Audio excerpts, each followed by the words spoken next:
Então, eu sou Benedito Ferraro, eu sou nascido em Valinhos. Normalmente a gente diz que quem nasce em Valinhos é pé de figo, né? Exatamente pela produção, grande produção de frutas que é próprio da cidade de Valinhos, sobretudo nas décadas anteriores a 40, 50, 60, 70, 80. Atualmente está se tornando uma cidade industrializada, comercial também. Então eu sou valinhense, sou filho de José Ferraro e Dona Maria Ana Tonetti Ferraro. São filhos de imigrantes italianos vindos do Vêneto, né, de modo especial de Treviso e Padova. E nesta família nós somos 11 filhos, né? Cinco mulheres e três mulheres e 8 homens. Nós perdemos um que dizíamos natimorto e um outro ainda bastante jovem, com menos de 3 meses. Mas 7 homens e 2 mulheres vivemos e perdemos agora dois irmãos, um há um certo tempo, outro mais recentemente, e de certa maneira então essa família numerosa tem agora uma descendência muito grande de netos, bisnetos, né? De tal forma que a minha infância se transcorreu em Valinhos, inicialmente numa cidade, numa fazenda chamada lá Bairro dos Ortizes, né? Onde nós vivíamos muito próximo da natureza, com água corrente, cachoeiras, né? E plantação de café, frutas, uma criação de galinhas, porcos, e também sempre havia algumas vacas leiteiras que davam a produção do leite para a família. Então ali eu vivi até uns 5 anos e de lá mudamos para o bairro do Lenheiro, em Valinhos, aonde meu pai ficou meieiro de um sítio, né, produzindo figo, uva, maçã e também muitos legumes, hortas, né, de tal forma que a família aos poucos foi se estabelecendo como meieiro, nós falávamos, né? Ou seja, metade da produção era do patrão, metade para o produtor. E neste ínterim, alguns irmãos se deslocaram para a área do mercado, do comércio, né? Então, inicialmente foi empregado, depois junto com um vizinho compraram um armazém. Então aquele tempo que era de, vamos dizer, você servia as pessoas, né? As pessoas vinham e cada pessoa ia sendo servido pelos proprietários. Então eu trabalhei um tempo ali também, ajudando os irmãos, mas mais nesse momento ajudando os irmãos e meu pai no trabalho, sobretudo do figo e da maçã. Então, antes de ir para a escola, eu tinha uma função. A função era catar as maçãs que tinham caídas à noite e, neste momento, separar pequenas, médias e grandes para fazer um despacho que iria para a venda no comércio de São Paulo. Então, em seguida, eu ia para a escola. Então, era um período intermediário que nós entrávamos às 11 da manhã e saíamos às 3 da tarde, que era, vamos dizer assim, a possibilidade do estudo no grupo escolar, Francisco Aranha, né, de Valinhos. Então essa foi, de fato, a minha realidade até terminar o 4º ano. E a partir dali, como minha família era profundamente religiosa, então nós fazíamos a preparação para a primeira Eucaristia, a catequese. Então, durante muito tempo, eu participei da paróquia. E ali surgiu a possibilidade, vamos dizer, me perguntavam sempre quando era criança o que eu queria ser. E quando eu estava na missa junto com meus pais, eu dizia, eu quero ser igual àquela pessoa que está lá na frente. E aquela pessoa que estava lá na frente era Monsenhor Bruno Nardini, né? Que era o nosso pároco. E a partir dali, eu senti este desejo eu não sabia naquele momento, mas enfim, ser igual àquela pessoa que estava à frente da igreja. E com isso, eu fui ajudado também pelo seu Jonas, que era o sacristão, mas ao mesmo tempo uma pessoa muito calorosa e que incentivava as pessoas. Eu acabei entrando para o Seminário da Imaculada, que tinha sido recém-inaugurado há 3 anos. Então, para a gente continuar na infância ainda, juventude e tal, como você descreveria seus pais, pai e mãe? Então, aí falar um pouco dos pais. Então, meus pais, como que eu definiria? Eu defino assim, tranquilamente, meu pai como uma pessoa justa. Eu nunca vi meu pai cometer uma injustiça. E uma pessoa bastante integrada com as lutas do povo trabalhador. Então, por exemplo, mesmo criança, ele sempre me levava para os comícios políticos, né? E isso durante toda a minha infância, né?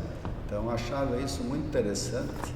Inclusive, posteriormente, meu pai dizia, quando eu me tornei padre e tal, ele me dizia, olha, você pode ser corajoso na igreja, porque lá todo mundo está aberto ao que você... Agora, corajoso mesmo é um Lula que se apresenta em cima de um caminhão e pode receber um tiro no peito, né? Então, eu acho que meu pai era uma pessoa bastante articulada com as lutas do povo. E a minha mãe era a típica dona de casa, mas com uma tenacidade muito grande. Então, se eu qualifico meu pai como justo, eu diria que minha mãe era uma pessoa extremamente consciente da sua dignidade. Então, eram 2 pessoas que se articulavam na vida matrimonial, né? Tiveram 11 filhos e, ao mesmo tempo, pessoas, vamos dizer, com uma capacidade enorme de escutar. Então, há momentos muito difíceis da infância, né? Onde a gente dizia, agora eu vou receber certamente a maior surra da vida. E, no entanto, minha mãe se tornava mais do que uma psicóloga, né? Ouvindo, escutando e dizendo, meu filho, não é bem assim, né? Temos outras perspectivas na vida. Então, meu pai e minha mãe me marcaram profundamente até hoje. Então, se eu puder, vamos dizer, me comparar, eu digo também, recebi do meu pai a luta pela justiça e da minha mãe a teimosia em fazer aquilo que é necessário de ser feito. Então, me parece que assim eu qualifico bem os meus pais. Você gostava de ouvir histórias quando era criança? E quem as contava? Sim. Então, isso também é um dado importante que me marcou praticamente para o resto da vida, né? Naquele momento da infância não havia televisão. O que nós tínhamos em casa era muito bate-papo à noite, a reza do terço, né? Em família, e muitas vezes aparecia alguém para contar histórias. Eu gostaria de relembrar um fato marcante da minha história, que é a dinâmica do meu pai dizer assim, meu filho, esta noite nós vamos ter um contador de história. E de fato apareceu um senhor muito amável e nós conversamos, ele nos contou história, vamos dizer, das 7 da noite até praticamente 10 horas da noite. E no final, quando esse senhor já foi embora, o meu pai disse assim, ele é evangélico. E aí eu vou fazer um relacionamento com as aulas de catequese. Então a gente saía da igreja, São Sebastião de Valinhos, e passávamos por uma primeira Assembleia de Deus em uma garagem. Então os amigos de infância diziam, vamos atirar pedra. Eu dizia, eu não vou atirar pedra, porque o senhor protestante veio em casa nos contar história. Como que eu vou poder acreditar? Então esse fato me marcou profundamente, para dizer que as histórias são fundamentais, sobretudo na vida da criança. Muito bem. Aí nós vamos passar para a infância. Você gostava de brincar? Quais eram as brincadeiras favoritas? Os amigos? Sim, aí eu acho que é uma coisa que toda criança... Eu pessoalmente era fanático por bola. Então aí acontecia um dado muito importante, Nós tínhamos lá um campinho de futebol, um rapadão, que a gente chamava o barrancão, e íamos praticamente toda a tarde. E minha mãe não gostava que eu fosse a este lugar jogar bola, mas como eu era tão tinhoso quanto ela, eu todo dia ia jogar bola, mesmo sabendo que ao chegar em casa poderia apanhar, mas não tinha dúvida, eu continuava jogando bola. Outro dado também bastante sério era a tentativa de nadar, e aí então os perigos, porque em frente à nossa casa havia os tanques que eram utilizados para retirar barro, para fazer telha, tijolos, e esses lugares eram profundamente irregulares. Então, algumas vezes a gente caía nesses buracos, e sem saber muito bem nadar, poderíamos até morrer afogado. Então, minha mãe, ela sempre ficava muito nervosa com essas nossas atitudes. E depois outra, atirar, jogar bolinha, jogar taco na rua, eram as nossas diversões naquele momento. Alguns amigos marcaram assim, você acha importante lembrar? Nós tínhamos, vamos dizer assim, como a escola ficava a praticamente 2,5 km da casa, então vários amigos nós íamos e voltávamos para a escola com esses companheiros, E ali, é claro, até hoje, eu guardo a recordação de vários deles, inclusive a gente se encontra de vez em quando, e que era praticamente uma continuidade da nossa infância. E a casa que você viveu com esses 11 irmãos, e que lembrança você tem? Então, a primeira casa era uma casa de fazenda, então era bastante ampla, com bons aposentos e algo importante, já tinha uma água corrente dentro de casa, embora não com as instalações atuais, mas para mostrar que era uma facilidade muito grande, era apenas desviar uma pequena tábua e nós tínhamos água na cozinha, água no banheiro, numa região que era de fazenda mesmo. Agora, o importante nesta casa era exatamente o ambiente, como eu disse, havia muita água, cachoeiras, mata e muita plantação, manga, maçã, laranja, figo, e bastante, vamos dizer, criação. Então, essa casa era uma casa extremamente aconchegante, né? Em todos os sentidos. Primeiro, pela multiplicidade de frutas que nós tínhamos e, sobretudo, também pelo ambiente, né? Bem próximo da natureza.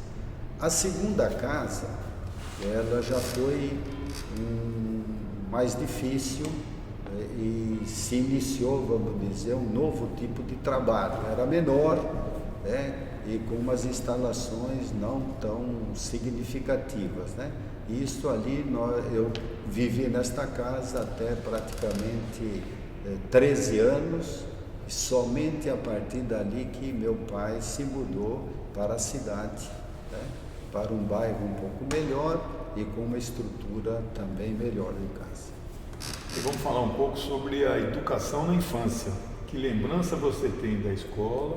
Se algum professor te marcou muito, como é que você ia para a escola?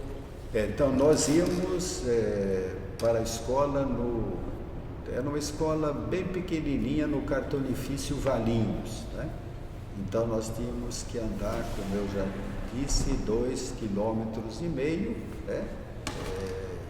A pé, chegando junto com os colegas, e o primeiro momento foi bastante difícil. Criança, né? Primeira vez, então eu queria voltar com a minha irmã que me levou. E aí a professora disse, vai para fora, vai chorar lá fora. Aí eu chorei e finalmente voltei e a partir dali nunca mais tive problemas, né? E me recordo sim de 2 professoras e de modo especial uma terceira professora que era substituta e veio exatamente substituir a professora titular no 4º ano. E ela era muito jovem e extremamente afável. E esta professora eu guardo a lembrança dela, não só por esta maneira afável de nos tratar, mas de modo especial porque me pareceu bastante livre, né? Nos ajudou muito a nos desenvolver na nossa forma de se expressar, a maneira de nos posicionarmos, né? E eu penso que foi um momento bastante significativo. E lá nós tínhamos a possibilidade, por exemplo, de participar da vida, vamos dizer, do grupo escolar. Eu era um dos responsáveis para tocar música, né, nos intervalos, no recreio, embora muitas vezes a gente tivesse só um LP, né? E sempre aquela mesma música, criança feliz, feliz a cantar, alegre embalar seu sonho infantil, né? E aquilo se tocava N vezes, né? Para dizer, de um lado havia essa instrumentação, mas, vamos dizer, os materiais eram extremamente limitados. Aí nós precisamos falar agora da transição da infância para a juventude. E aí você podia descrever a vocação que você sentiu, em que momento isso entre a infância e a juventude aconteceu. Aí você pode falar também do seminário nesse momento. Então, foi exatamente como eu tinha dito, né? Talvez com influência da catequese, deste senhor Seu Jonas, que era um grande incentivador da meninada, né?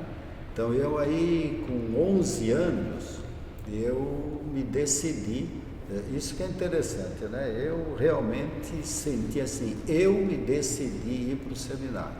Meu pai me ajudou, mas não foi uma decisão dele, foi uma decisão minha. E o seminário foi um tempo bastante significativo. Tem algumas marcas negativas, né? exatamente por uma disciplina extremamente dura. Então, conto um caso, por exemplo, nós íamos sair de férias no domingo e meu irmão se casava no sábado. E eu pedi para ir ao casamento do meu irmão, mas a disciplina era ninguém sai, né?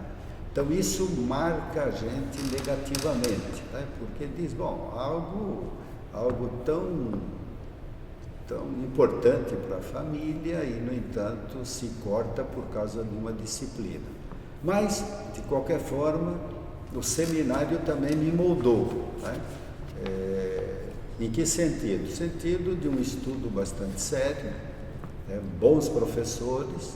Nós tínhamos, vamos dizer, um grupo de professores, alguns que viviam no seminário, então você tinha um contato bastante próximo com os professores, e isto durante, vamos dizer, o que a gente chamava o ginásio, né? Então, 4 anos de ginásio, onde nós passamos por todas as disciplinas de ciência, física, química, né? E entrando também com 3 anos daquilo que a gente chamava o clássico, né? Então, ali, além de estudar física, química, biologia, nós tínhamos que estudar fundamentalmente francês, grego, latim, português, com certeza, né? De tal forma que o seminário nos ajudou muito nesta formação humana, além do que uma grande possibilidade de praticar esportes, né? Então, no seminário nós tínhamos a possibilidade de jogar futebol de salão, basquete, vôlei, ping-pong, né? E além do que fazermos alguns passeios, né? Porque como o seminário ficava a 3-4 quilômetros da entrada de Valinhos, muitas vezes nós fazíamos esse percurso para desfrutar da mata que existia na entrada de Valinhos. Então, este conjunto de fatores, eu penso que me ajudou muito a afirmar uma possibilidade de compreensão da vida e, ao mesmo tempo, de me preparar, né?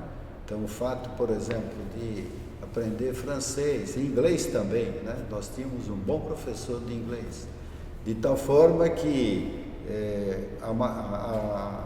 vamos dizer assim, a passagem da adolescência para a juventude teve esse lado bastante significativo de boa preparação de estudos, né? E boas possibilidades de mantermos, vamos dizer, as amizades. Agora, eu tenho comigo um dado que depois eu trabalhei depois mais de 42 anos na formação de novos presbíteros, né? E eu sinto que neste período de seminário, embora tivéssemos todas essas potencialidades, eu sempre senti uma grande dificuldade da separação familiar, né? Então, o fato de viver no internato me parece um certo contraponto àquilo que deveria ser o desenvolvimento normal das pessoas, né? E sempre pleiteei que ninguém mais deveria entrar para um internato na idade em que eu entrei, né? Por melhor que tenha sido, eu não tenho assim nenhum trauma, né, desse tempo, mas não aconselharia ninguém a seguir esse mesmo tipo de formação. Aliás, a igreja posteriormente modificou isto, né? Colocando as pessoas a partir da filosofia, então já com uma maturidade maior. Sempre que falar algum episódio, nós estamos fazendo uma caminhada histórica da sua vida, né? Que ano você entrou no seminário? Que ano você se formou? Quantos anos você ficou lá? Então, eu entrei para o seminário em 1958, né? Então, ali eu fiz 4 anos de ginásio e 3 anos de colégio. Depois, em seguida, eu fui a São Paulo, né? para iniciar então a filosofia. A filosofia, então, eu iniciei em 1965 e fizemos 3 anos de filosofia e depois uma complementação para ter a licença em filosofia, e em 68 eu iniciei a teologia. Então eu fiz 4 anos de teologia no Seminário Central do Ipiranga, em São Paulo. Então esse período também foi extremamente significativo, né? Exatamente nos momentos, né, que nós passávamos com os grandes acontecimentos mundiais, né? 1968, maio de 68 na França, nos Estados Unidos. Então era um momento de muita ebulição e algo bastante significativo. Terminada a minha teologia, eu fui fazer o doutorado em teologia na Suíça, na Faculdade dos Dominicanos em Friburgo, né? E lá eu passei 3 anos e meio fazendo o doutorado, né, com aprovação da tese A Significação Política e Teológica da Morte de Jesus à Luz do Novo Testamento.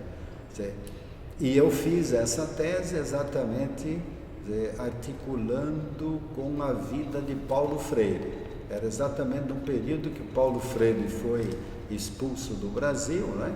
E então me dizia, como que um homem tão bom que ajuda o povo a se desenvolver pode ser perseguido? Então, foi a partir dessa perspectiva que eu entrei nessa tese sobre a morte de Jesus, né? Exatamente percebendo que quem é perseguido, quem é, vamos dizer, pela luta do povo, acaba sendo perseguido. Nós vamos falar da sua formação em etapas. Tá bem. Porque aqui tem que destrinchar bem, amanhã ou depois podemos fazer um documentário da sua vida. Aí dura 50 minutos, né? Eu queria falar primeiro da Faculdade de Teologia. O que ela significou, o que você aprendeu lá? Então, a Faculdade de Teologia, né? Não, primeiro você fez a filosofia. A filosofia, isso. Então, a filosofia era um momento importante da vida, né? Então, estavam lá com 17, 18 anos, né? E, claro, uma abertura para os grandes problemas da humanidade. Nós tivemos bons professores de história da filosofia, né? Chegamos ao conhecimento do Marx, mas depois, infelizmente, tomamos só o lado à direita de Marx, do Hegel, né? Depois, então, em vez de estudar o Marx, nós fomos estudando os existencialistas, né? Os personalistas, e faltou essa parte que eu, posteriormente, junto com os amigos, estudamos a parte do marxismo, né? Mas a filosofia, ela deu grandes aberturas, né? Percebeu o mundo, vamos dizer, visto a partir das grandes tradições, né? E ali toda a história da filosofia para nós foi de muita importância. Além do que nós tínhamos então muitos debates, né? Frente à situação do Brasil. Então eu me lembro que nesse momento havia já as lutas, né? Tentando, vamos dizer, se contrapor ao golpe de Estado de 64, né? E tínhamos então muitas discussões ao interno, e aos poucos nós começamos a integrar o movimento estudantil também. Então, embora isto já se deu mais concretamente no período da teologia, né? Mas a filosofia, eu poderia dizer assim, abriu bons caminhos, compreensão, vamos dizer, do que significa essa dinâmica da história, né? Em que o ser humano vai se desenvolvendo e buscando alternativas para o seu modo de viver. E eu penso que trabalhar as questões, vamos dizer, dos conceitos, né? Sobretudo na linha da metafísica inicialmente, mas depois do existencialismo, mostrando exatamente que os conceitos eles podem ser compreendidos de diferentes formas, né? E ali as grandes tradições, porque nesse período também entrávamos nas discussões sobre as grandes religiões, né? Então, um tipo de articulação com a dinâmica, vamos dizer, dos indígenas, né? Das outras igrejas cristãs, do hinduísmo, do budismo, né? Do islamismo, do judaísmo. Então, esse período foi de muita valia para a minha formação. Agora, eu penso que o que me marcou mais foi a teologia. Então, a gente já vai chegar lá. Eu queria explorar um pouco mais a faculdade de filosofia, apesar de não ser filósofo, dos chamados socráticos, né? Os três, Sócrates, Platão e Aristóteles. Você tem identidade com algum deles especificamente? Então, eu penso que nós tivemos bons cursos com eles, né? Quer dizer, o Platão nos deixava assim um tanto quanto iluminados, né? Mas eu penso que a minha perspectiva foi mais na linha do aristotelismo, né? Mais articulado com as lutas, né? E o próprio Sócrates, né? Na medida em que ele acabou sendo, vamos dizer, um questionador, né, do status quo. Então eu penso que a minha percepção foi muito mais para o lado do Aristóteles e Sócrates do que com Platão. Muito bem, nós estamos juntos nessa aí. Aristóteles chegou a ser até acusado de ser materialista, isso, etc. Né? Mas aí, depois, na caminhada filosófica, nós vamos ter Agostinho e vamos ter Tomás, os dois que viraram santos, né? Qual deles você se identifica mais? Então, olha, veja bem, Agostinho, ele sempre me pautou assim pela dinâmica da vida dele, né?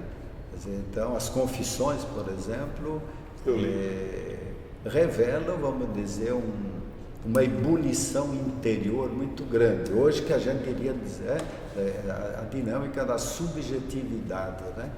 Que me pareceu assim muito forte. Também aquela questão que ele coloca a cidade do homem, a cidade de Deus, também isso impactou na dinâmica de descobrir como que isto se daria num quadro, vamos dizer, da nossa sociedade. Quanto a Tomás de Aquino, nós tivemos um aprofundamento maior, né? E ali, o que me marca mesmo é a luta dele pela justiça redistributiva. Então, eu penso que o Tomás de Aquino, nesse sentido, ele deu uma possibilidade muito grande da igreja assumir um papel na sociedade, né? Posteriormente, de modo especial, com a doutrina social da igreja, né? Mas o que marca-me em São Tomás de Aquino é a sua postura pela justiça. Muito bem. E para encerrar essa caminhada filosófica, 200 anos depois de Tomás veio Lutero. Aí houve o grande cisma, primeiro 1050, né, das ortodoxos oriental e tal, mas essa de 1517, né, com as 97 teses do Lutero, por que você optou pelo catolicismo, mas você conhece os protestantes? E qual é a grande diferença? O que você achou? Lutero estava errado? Então, olha, naquele momento, nós já tínhamos também alguns professores, né, que ajudavam a gente compreender essa dinâmica da divisão, embora nós tínhamos, através, vamos dizer, do estudo, sobretudo dos sacramentos, né, e de modo especial o batismo, a gente dizia, bom, temos um pano de fundo que é igual para todos, né? Porque o batismo, tanto é verdade que a Igreja Católica aceita praticamente todos os ritos batismais de todas as outras igrejas, né? Então, neste período, a gente já sabia, bom, a divisão não está aí, a divisão está numa forma muito mais disciplinar, né, do que realmente do ponto de vista, quer dizer, dos dogmas, né? Posteriormente, é claro, a minha visão se modificou profundamente, exatamente pelo fato de partilharmos, vamos dizer, com os irmãos evangélicos, né? De modo especial luteranos, calvinistas, presbiterianos, metodistas, né? Então ali, inclusive, nós tínhamos jogos, né? Nós íamos jogar contra os presbiterianos, por exemplo. Então havia amigos, né? E a gente percebia que a realidade era muito mais do ponto de vista disciplinar do que das grandes questões, né?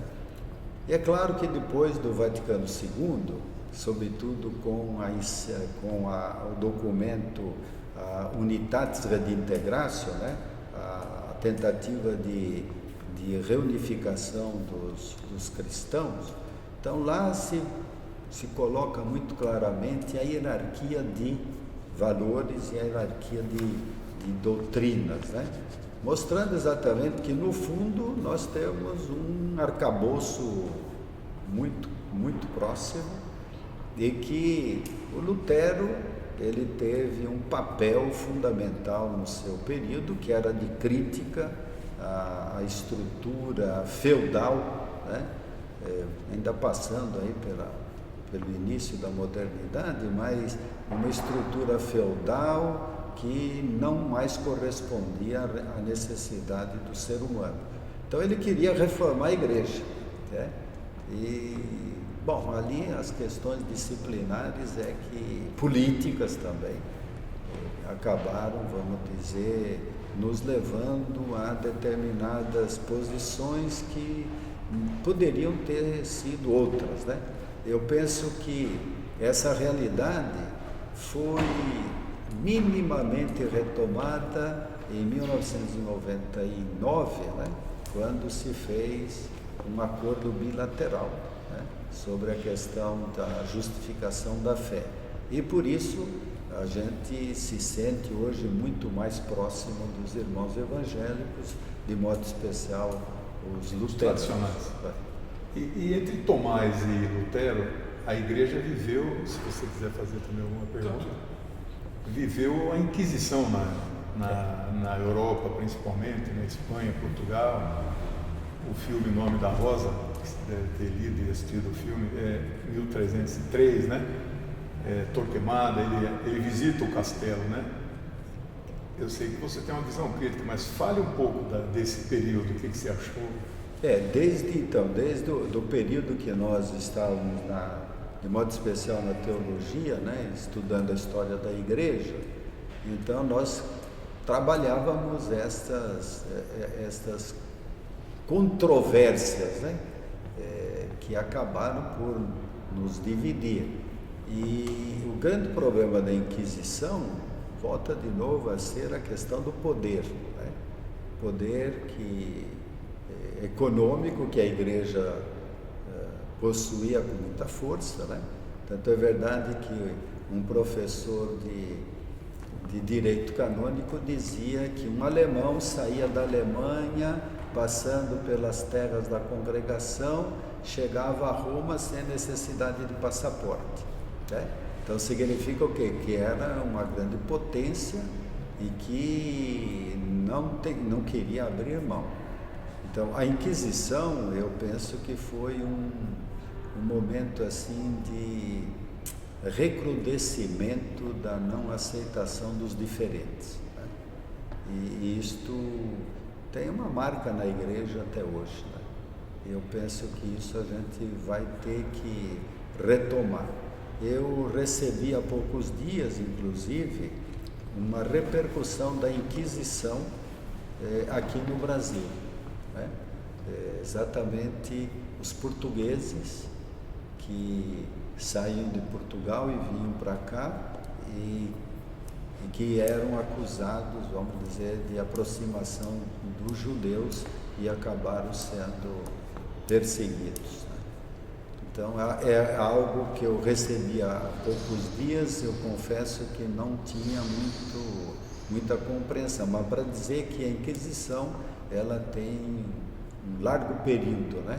Embora localizada lá na Idade Média, ela acabou de certa forma tendo ramificações por quase todo o mundo. Até o nosso Anchieta foi perseguido. Eu li o livro dele. Mas eu queria, assim, já estamos migrando na filosofia para a teologia, né? O momento em que Lutero apresenta as teses, 97 teses, o modo de produção feudal estava em desagregação e um novo modo de produção capitalista estava surgindo, mas não tinha se consolidado. É o período que Marx chama de uma transição, e a Terra treme nesse período, né? As principais revoluções aconteceram aí. A igreja se colocava contra o lucro, não é? E contra os juros, que é a essência do capitalismo, né? Então, por que a igreja tinha esse posicionamento? Ou seja, uma das críticas do Lutero era exatamente isso. Se puder falar do ponto de vista marxista, as ideias do Lutero estavam mais afinadas com a base material da sociedade, a igreja não. Depois veio a Contra-Reforma e tal. Queria que você abordasse isso, dar uma opinião. Bem, no período nós percebíamos assim uma passagem de um período para o outro. Esse período, vamos dizer assim, marcadamente colocado na perspectiva de manter o poder, né? Então a igreja, ela, vamos dizer, era uma dona de muitas terras, né? E o capitalismo inicial se contrapunha a essa questão. Inclusive lá as lutas, vamos dizer, dos estados, que o Lutero acabou, de certa forma, se articulando com os príncipes também, né? E com isso, aquela grande perspectiva inicial também se perdeu nesta colocação do Lutero, que acabou, vamos dizer, indo contra os próprios camponeses, né?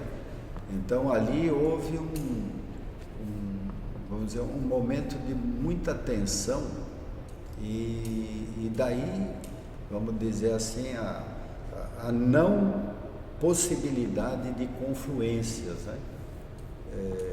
Mais recentemente nós temos discutido com os irmãos luteranos, sobretudo o Altman, né?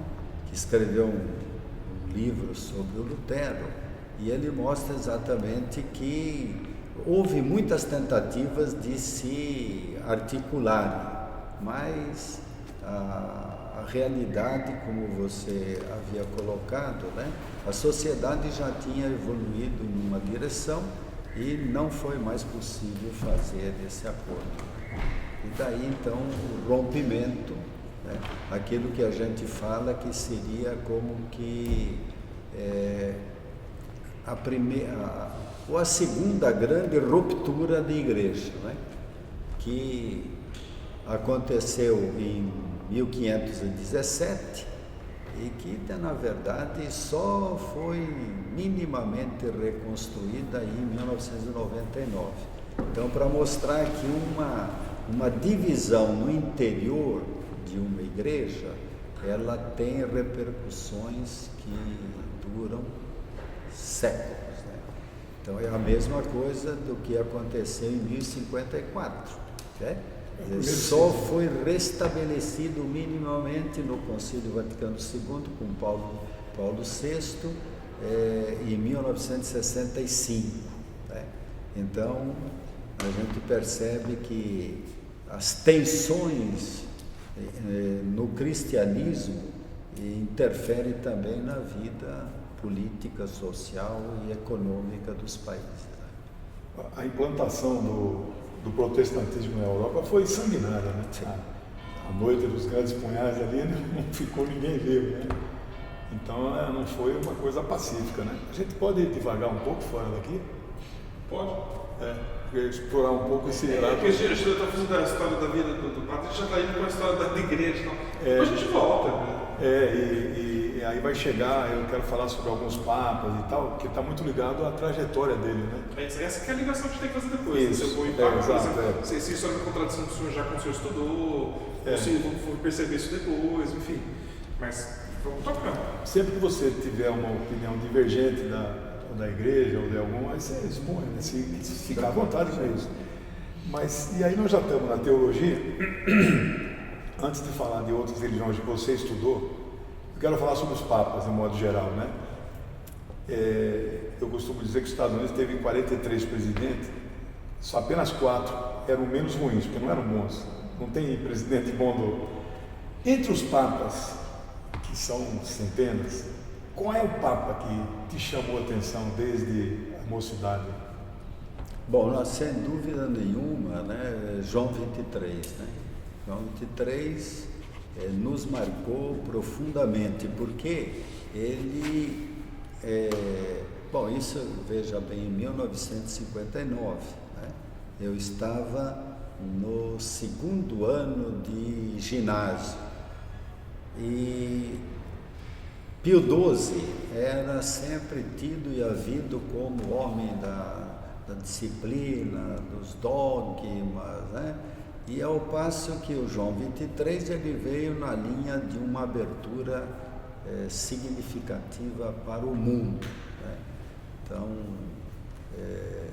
nós chamávamos, né, o Papa Bonachão, Papa bom, né? Articulado com as lutas, articulado com a perspectiva da justiça e a abertura que ele apontou em 1959, né, na perspectiva do Concílio Vaticano II, que foi, vamos dizer assim, como que uma retomada da igreja em consonância com a sociedade, né?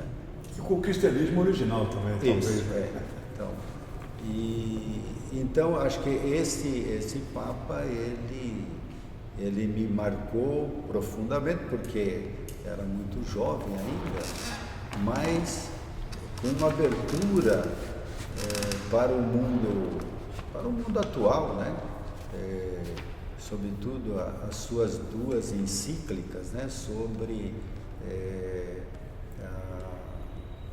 Mater et Magista e, sobretudo, Pacem Terris, onde ele apontava a necessidade da igreja se voltar na luta pela justiça, né? E ali, sobretudo na Pacem Terris, nos marcava muito essa postura dele, né?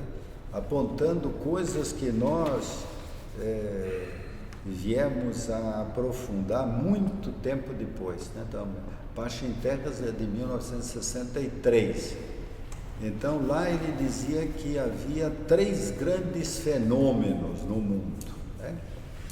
3 grandes sinais dos tempos, né? O primeiro era que a classe trabalhadora, os trabalhadores não queriam apenas ter aumento de salário, melhores condições de vida, mas queriam ter o controle da economia, da cultura e da política, né?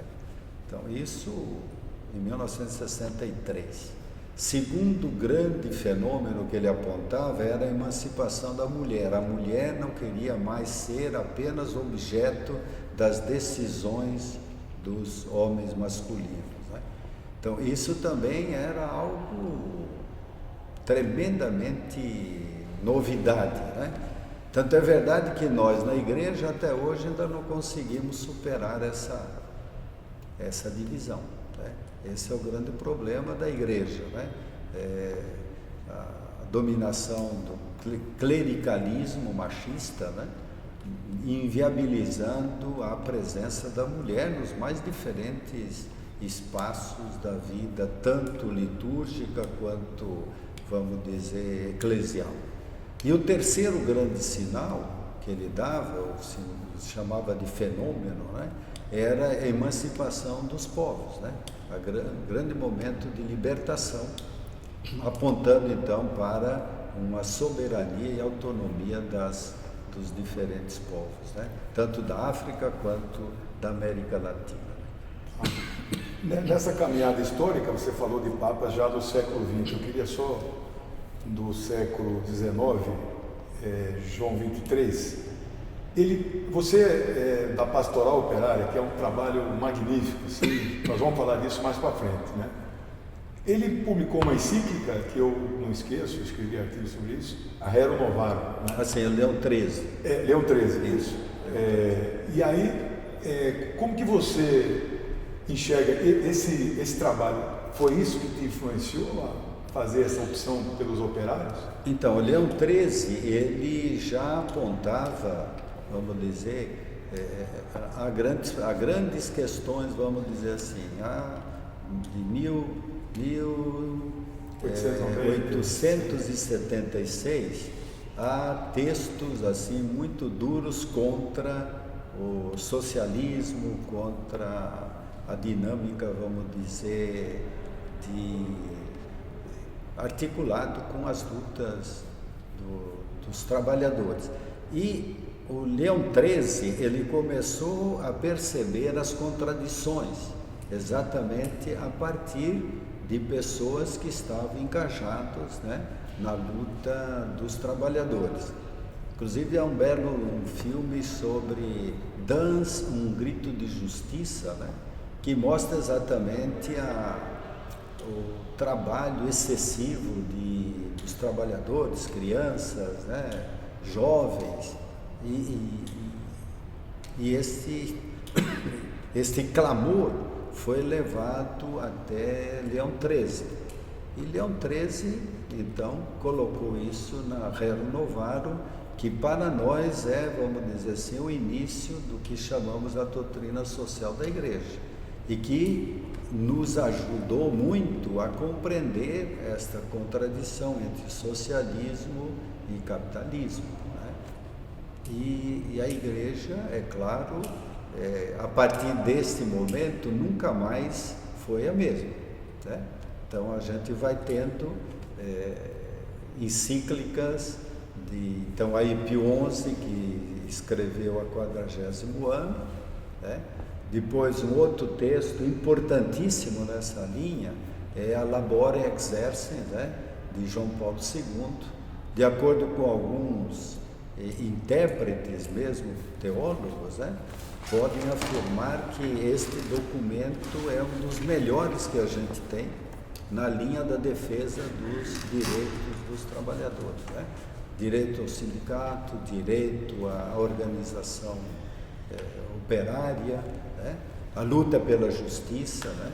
Que não é uma luta contra, é uma luta a favor dos trabalhadores, e que desemboca agora numa perspectiva mais recente no Papa Francisco, sobretudo nesta Evangelii Gaudium, né? A alegria do Evangelho, onde ele retoma muitos dados da Labora Exercens, né?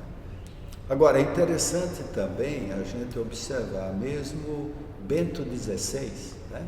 Que, de certa forma, faz... É o Ratzinger.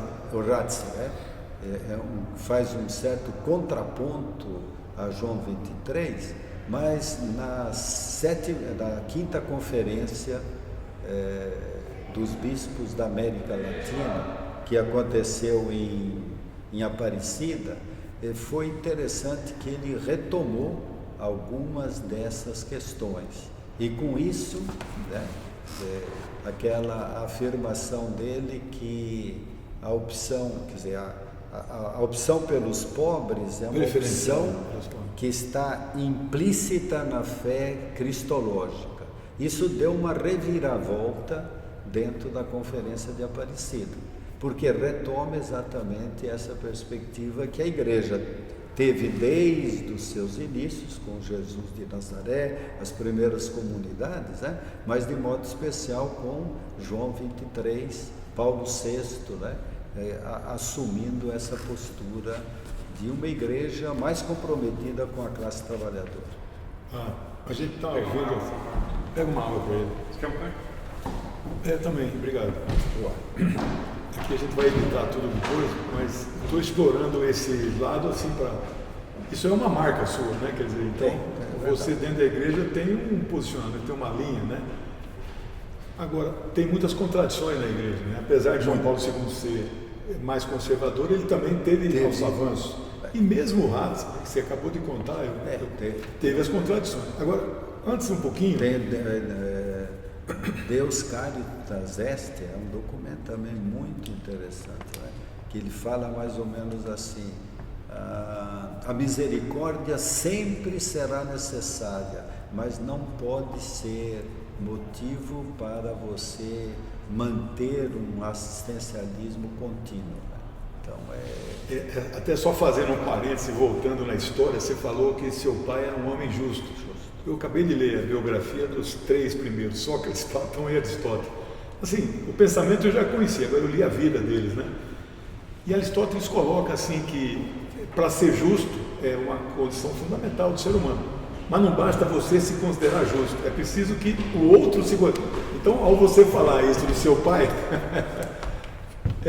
não tenho dúvida que ele é um homem justo.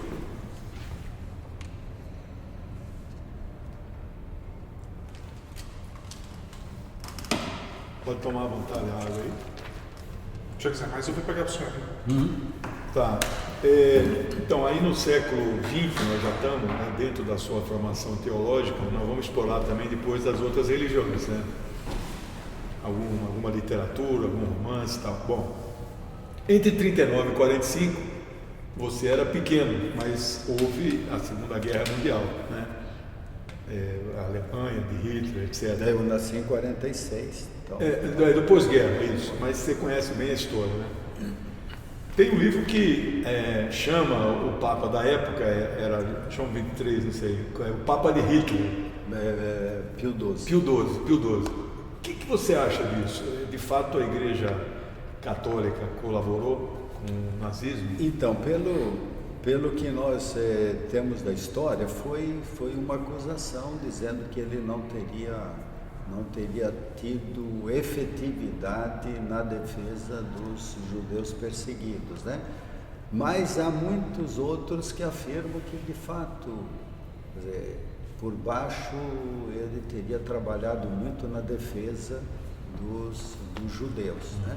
Eu faço uma comparação com o que a gente sabe de D. Eugênio Salles aqui no Brasil, né? Que era radicalmente conservador, mas dizem que conseguiu salvar muita gente no período da ditadura, né? Sim. Da mesma coisa se falava do Papa Francisco na Argentina. Esse eu não tenho dúvida. Que inicialmente teria acobertado, mas depois aparece a luta.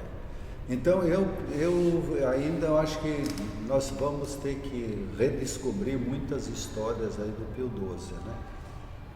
Que era um homem mais da diplomacia, né? E portanto não era engajado nas lutas como foi o João 23, né? Então eu penso que é uma figura ainda enigmática para nós. Não dá para afirmar nem de um lado nem de outro ainda. E aí, chegando nos finalmente aqui dos papas, né? Tem um livro polêmico que foi lançado, é um romance, mas ele diz se basear em fatos verídicos, né? Que é o do Dan Brown, que ele levanta a tese, o enigma do Código da Vinci. Milhões de livros venderam. Ele levanta a tese que Jesus teria casado com Madalena e feito uma descendência que atravessou o Mediterrâneo, chegou na França e formou a dinastia dos Merovingios, né? Você acha que essa tese tem fundamento? Que era Madalena para Jesus? Do ponto de vista, vamos dizer, da exegese, eu não vejo nenhum fundamento. Agora, há uma corrente que mostra que Maria Madalena teria sido uma personagem marcante, né? Mas que por motivo, vamos dizer, de toda a tradição machista, ela teria sido excluída, podada, né? E nós não temos nada que explicite isso, nem nas cartas paulinas, nem nos evangelhos, né? E, portanto, mostraria uma discípula de Jesus, assim como havia um grupo de discípulas junto com Jesus, né? E não teríamos assim nenhuma, vamos dizer, afirmação apodítica, né, de um possível casamento de Jesus, né? Não tem lugar nenhum nos evangelhos. Então, como para nós as fontes primárias, né, são os evangelhos, e também, vamos dizer, nós temos referência de Tácito, Suetônio, Plínio o Moço, Flávio Joséfo, né? E nesse ponto há um silêncio absoluto, né? De tal forma que, embora reconheçamos essa possibilidade de um conflito entre líderes, né? Então, se Maria Madalena era uma liderança, ela deveria ter tido um espaço maior, e não teve, né?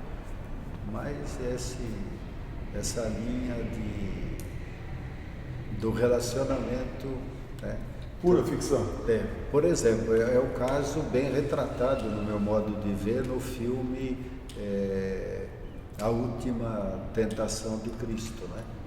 Então, me parece muito interessante, quer dizer, é um desejo, né, uma miragem, mas logo em seguida vem a realidade concreta da luta, né? Então, isso fica atestado. Outro dado que eu acho interessante também é do Saramago, né, o Evangelho segundo Jesus Cristo, que é um texto belíssimo, e ele trata de uma forma bastante, vamos dizer, imaginativa, mas ao mesmo tempo respeituosa, né? O diálogo de Jesus com o demônio no final é fantástico. E a beleza na descrição dele da pescaria, né? Que todos os pescadores queriam Jesus no seu barco porque pegava muito peixe. Então, mas na igreja primitiva, só fazendo um gancho aí, eu li recentemente um livro daquele teólogo Reza Aslan, iraniano, Zelotas, né? Ele fala de um conflito da igreja de Paulo. Paulo é tido como edificador da igreja, né? E ainda que todas as suas cartas, algumas delas se duvidem de que foi ele mesmo, mas não importa, o que vale é o conteúdo, né? Ele tinha conflito com Tiago, irmão de Jesus. Você acha que existia na igreja primitiva uma disputa? Eu penso que isso está retratado, pelo menos, vamos dizer, nos Atos dos Apóstolos. Você tem também a carta aos Gálatas, né? Está muito claro lá um certo conflito entre Paulo e Pedro também, né? Pedro também. Eu registro essa, eu cliquei na caneta. O barulho parece que... Desculpa, o barulho aqui da caneta. Então, há um conflito lá no capítulo 1, versículo 14 seguintes de Gálatas, né? Vai dizer muito claramente lá um conflito entre Pedro e Paulo. Então, ele diz assim, mas que a gente se paute por um ponto em comum, que era a opção pelos pobres, né? Então, eu acho que tensões sempre houve lá dentro, né? Isso, o capítulo 15 lá de Atos dos Apóstolos também é muito claro, que a gente considera, vamos dizer, o primeiro concílio, né? Onde houve discussões na condução de como articular, vamos dizer, as comunidades nascentes com o judaísmo, né, se aceita ou não. Mesmo Paulo, muitos assim... Que não conheceu Jesus. Não conheceu. Agora o Castilho, né, que é um teólogo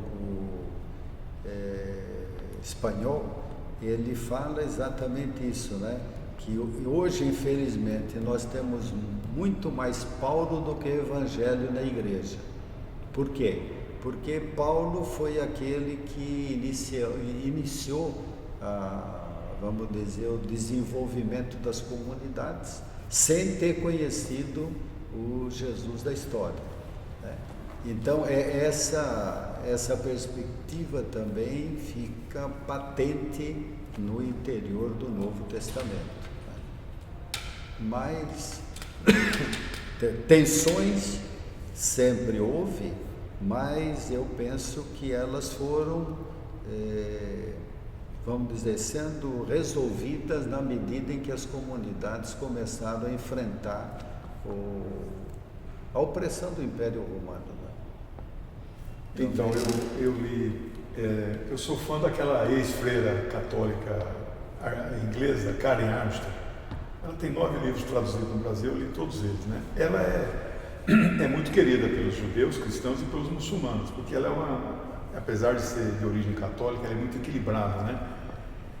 Ela tem várias passagens de um Jesus político, né? De um Jesus que enfrentou o Império Romano. Coisa de 40 anos, 77, 42 anos. Eu não li a tese, mas tomei conhecimento de uma tese de doutorado em teologia que mostrava Jesus como uma espécie de secretário-geral de um partido revolucionário, e os 12 apóstolos seriam membros do Comitê Central, e que ele era internacionalista porque ele queria a paz em todo o mundo, e o Judas era nacionalista porque queria só a paz na Galileia, etc. E que a tática do partido era luta armada. Eles citam Lucas 4, não vim para trazer a paz da espada. O que você vê o Jesus anti-imperialista, o Jesus político, o Jesus contra a exploração que ele expulsou do templo? Como é que você vê isso, pai? Então, esse foi vamos dizer, um dos pontos centrais da tese que eu defendi, né? A significação política e teológica da morte de Jesus. Então, como que eu vejo? Eu vejo Jesus comprometido na linha do que chamamos lá o profetismo e o messianismo, presente na sociedade do século I, sobretudo na Palestina, né? Com pé muito forte dos romanos, né? Impostos pesadíssimos. Então, Jesus é alguém que se destaca articuladamente com João Batista, né?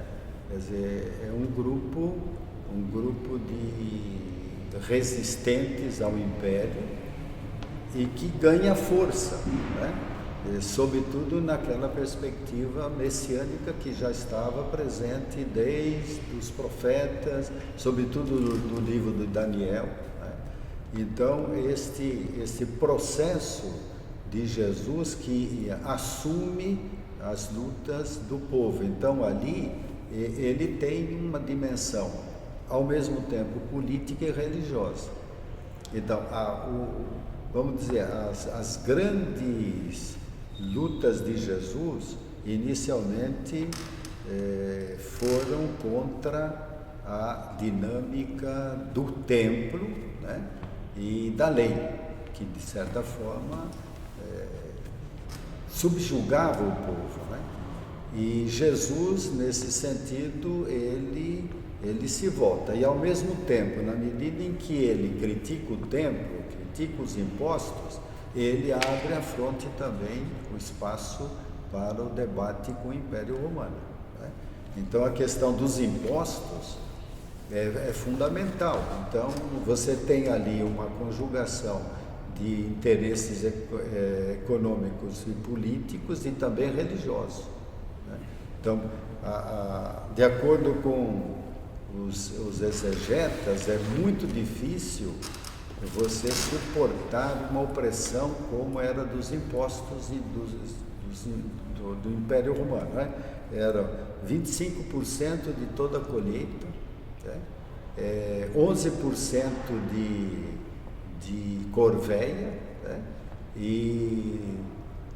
Então nós já temos 25, 36 mais 10% de pedágio, né?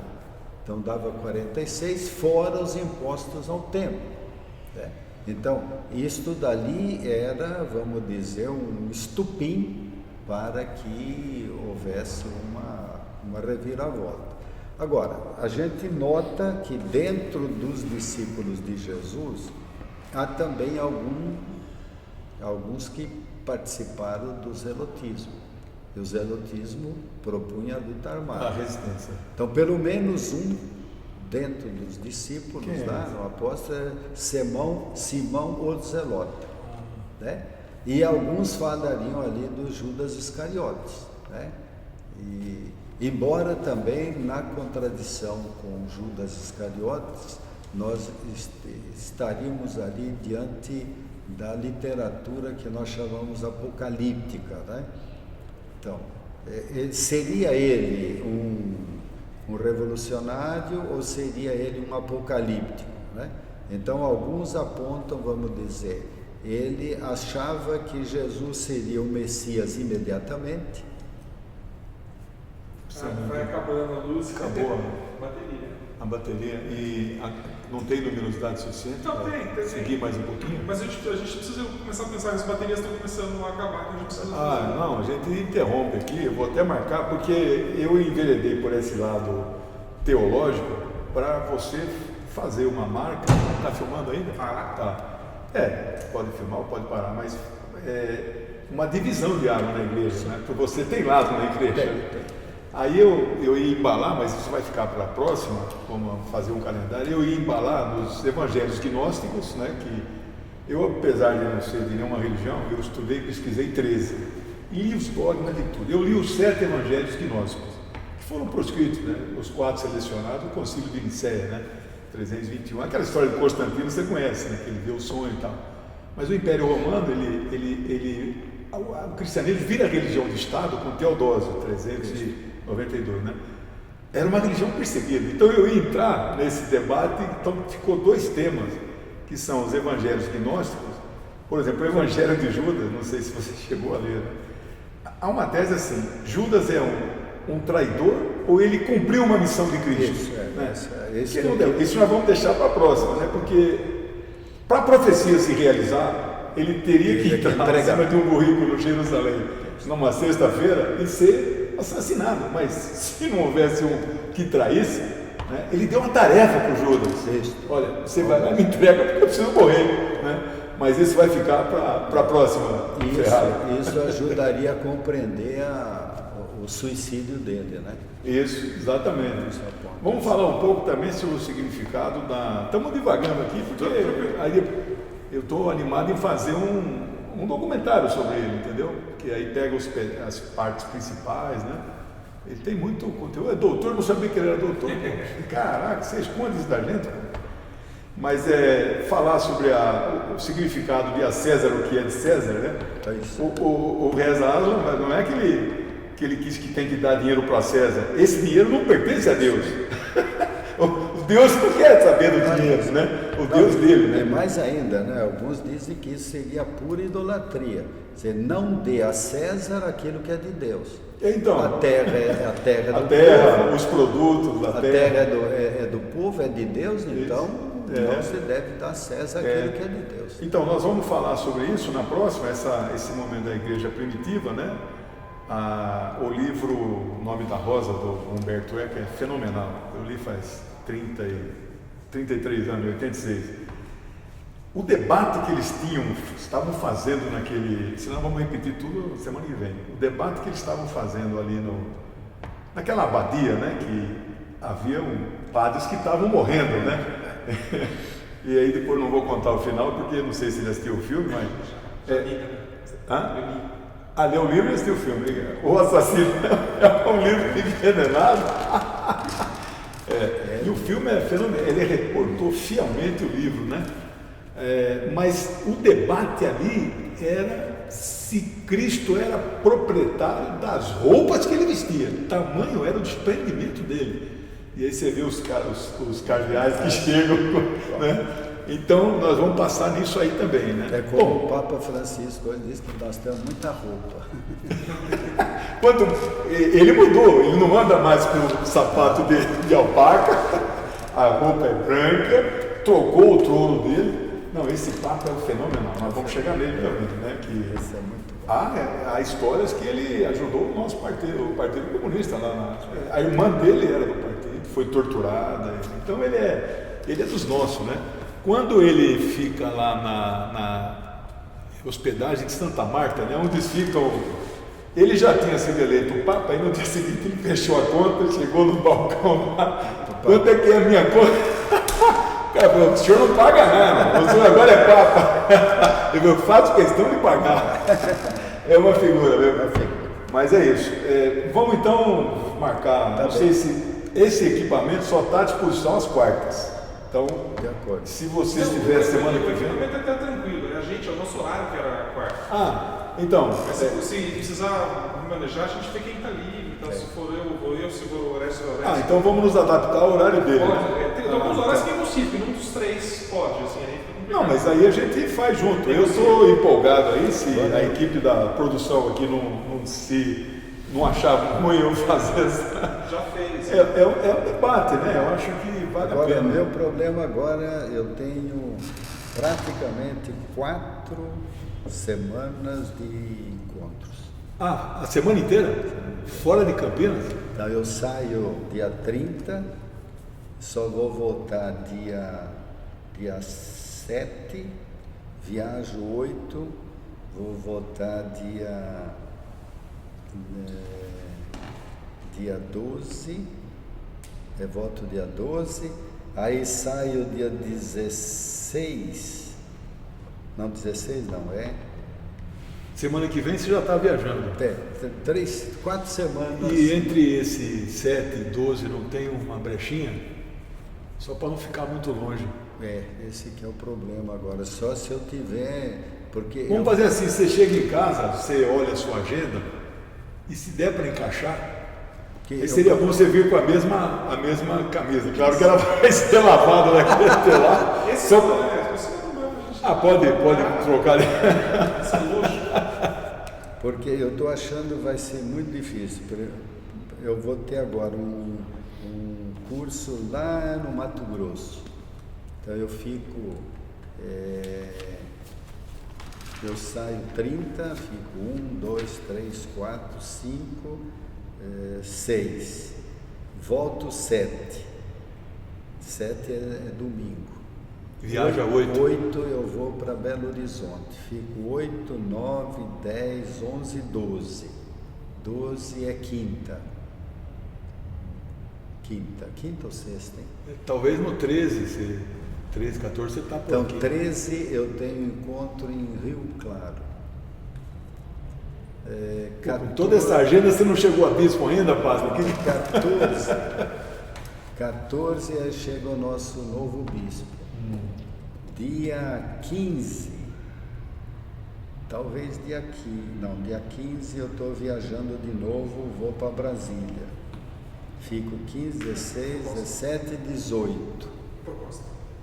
18. Tem uma proposta de data? Não te dá.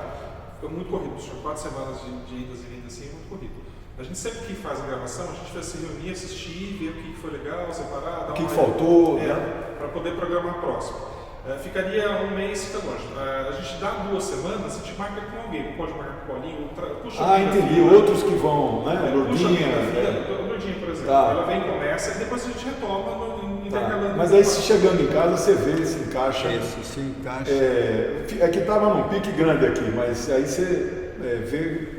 Infelizmente agora eu tenho.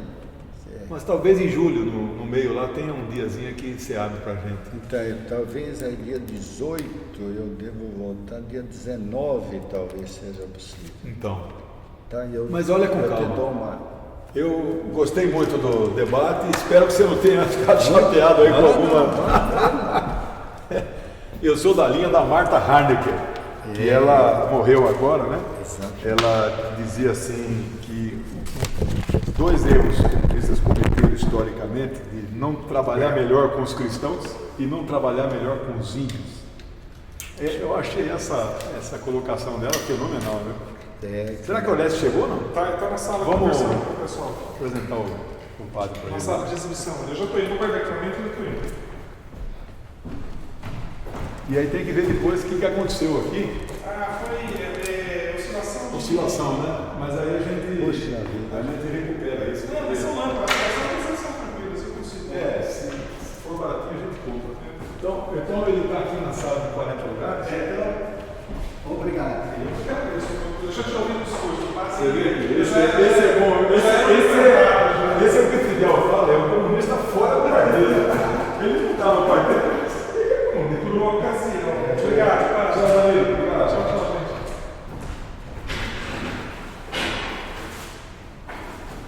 Mas eu tenho